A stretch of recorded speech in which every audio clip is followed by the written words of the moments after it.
We've done a lot of pivoting in this pattern, okay? And I want to explain that the pivoting isn't just moving to the next opponent. It could be affecting the opponent that you have the situation going with. And it could be used to off-balance the person, which makes your Kyusho work a little bit better.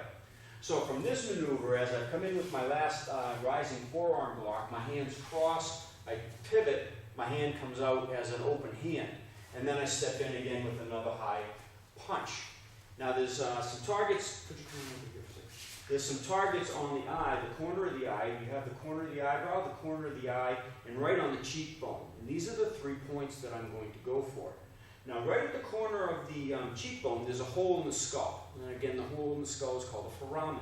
There's a nerve called the malar nerve that comes up, and it comes out and it has a branch that goes to the corner of the eye, a branch that goes to the corner of the eyebrow, and then you have the location where it comes right out of the skull. Each one of these is a separate point that you could attack. You could attack them singly, you could attack them as a unit, because your hand is going to be able to cover all 3 of those points. The only problem with hitting the 3 points is 2 of them have a similar direction.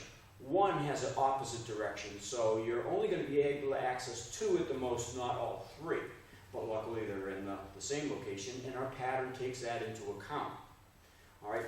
Now the hand strike that I'm going to be using is going to be after the pivot. I'm going to be coming in with this pulling action here, which means I'm going to be grabbing him and pulling him. And as I'm pulling him in, I'm going to slap with my fingertips right across the eyebrows. Now if I slap hard enough, that could cause unconsciousness by itself. Now I'm not going to do that because I'm going to add the next point as well. I'm just going to lightly brush this eye to get a shock or a stimulation of the nervous system. And then I'm going to punch that malar foramen right down, and my angle and direction is down. So I'll be coming in this way, and then following up right with the cheekbone shot on the malar foramen. Okay, so slow motion, let's just go through the action for a second. If I grabbed his arm and pulled him, I pivot, you can see I'll be able to brush those, and now I'll be able to punch right across and into that malar foramen. Now in the pattern, I'm supposed to step right in with that. Because again, remember, you're supposed to be using your total body weight in any defense or attack. Okay, because if the person's bigger than you, you don't want to be going light and then have to try to heavy up afterwards. But we're going to take it easy, of course. So again, the pivot, I could have crossed my hands, signifying this portion of the form. As I pivoted here, I got a light brush on the eye and then a punch right down here. And we've got a little bit of dizziness and a little bit of unconsciousness.